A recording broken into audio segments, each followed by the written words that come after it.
Alright, today I'm going to talk to you a little bit about Seesaw and what I've gained from my research and use of this learning management system is that it's basically an educational Facebook.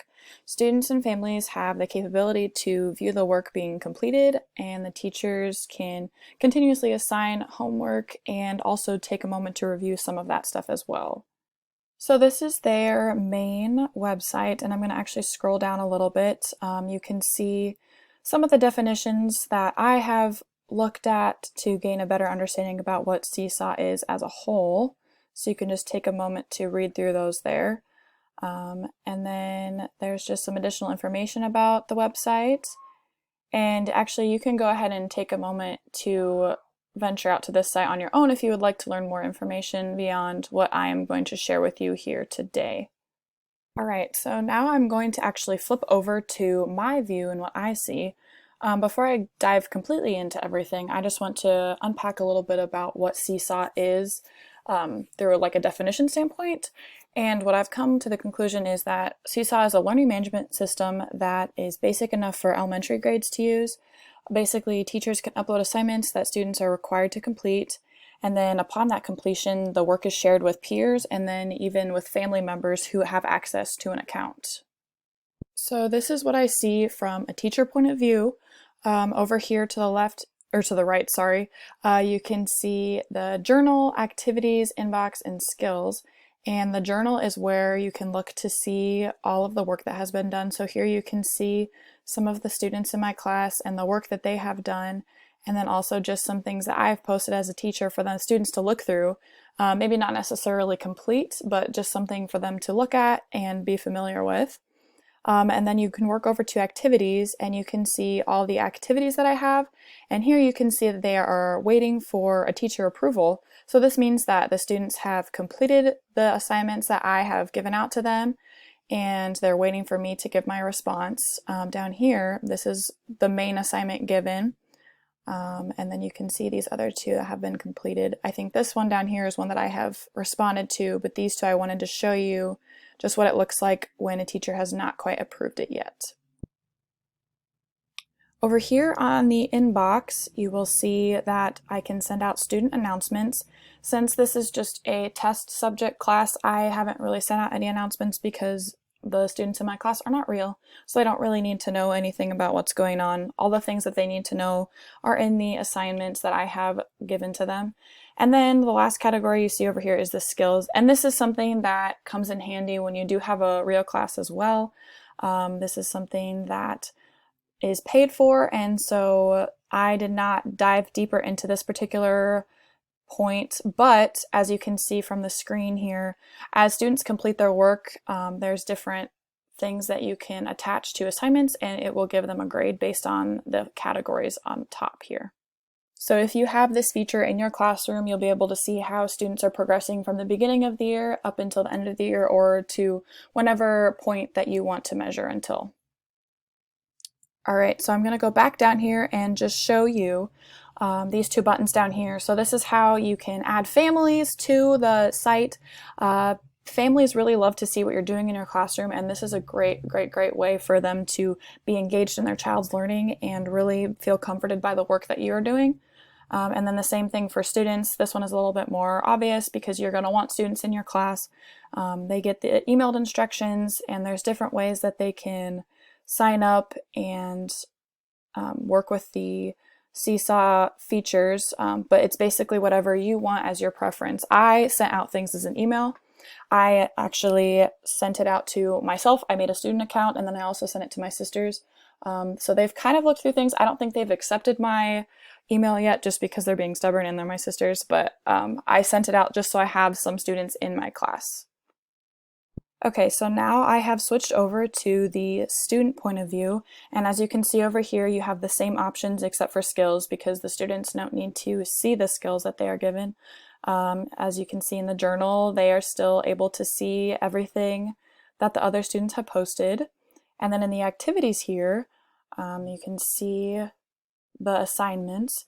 And so I'm going to actually go ahead and do one of the assignments just so you can see what it looks like. So the instructions here are to color the continents different color and make sure to include blue space for the oceans.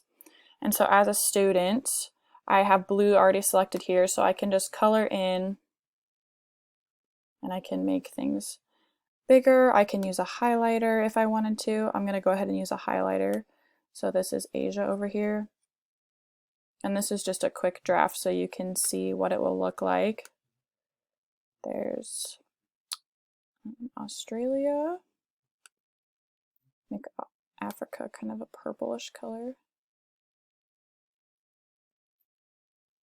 All right, so I just went through quick and finished up the coloring so you wouldn't have to sit through all that. I did include a little bit of color at the top for Antarctica just because it wasn't labeled on this particular map.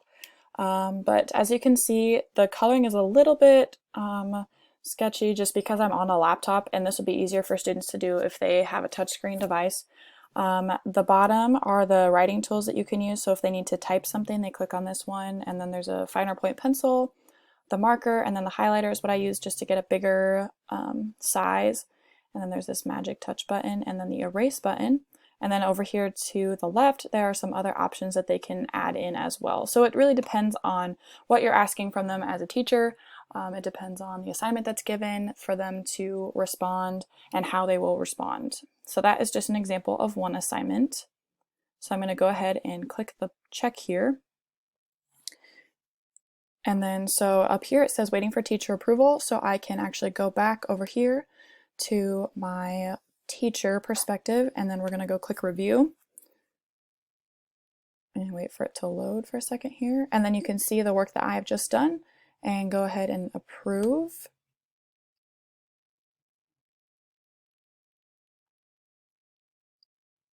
And then just wait for it to load up here.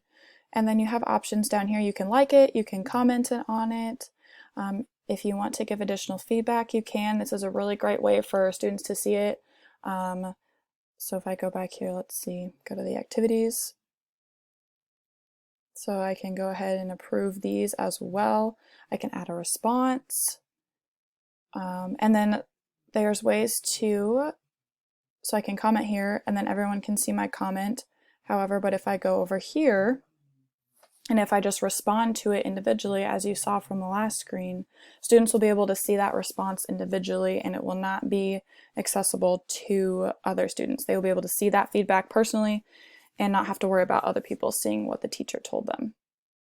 It took me a little bit of time to kind of figure out all of the different quirks of this website, but as soon as I got into a role and kind of just started clicking on things, it was very easy to understand. There's actually one more thing that I'm going to go over with you today just to make sure that you have a better understanding. So if you go up here to the add button, you can post the student work. So these are the responses that you'll see over here. You can post them on the journal page for other students to see and other families to see. Here you can send an announcement just like I showed you. It's the same thing as this inbox button, same features. And then the last one here is assign activity. And this is the coolest feature about this whole learning management system, I believe. You have the capability to create your own activities. So if you have something in mind that you really want to keep special to you in your class, you can create your own activity. But also, because this is such a largely used learning management system, there are all sorts of activities and lessons that are listed on the site already, and they're free for you to use and completely beneficial for education across the board. They have all different subjects, as you can see here, and then also in the grade category you have all the way up to 12th grade.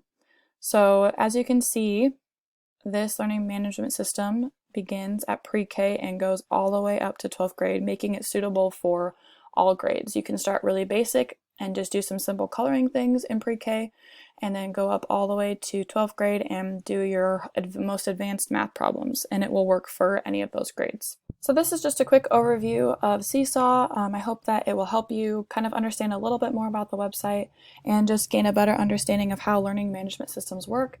I hope that what I shared with you today will help you really pursue using learning management systems in your own classroom, and I hope that it gives you an insight on how you can incorporate technology into the learning that you're doing.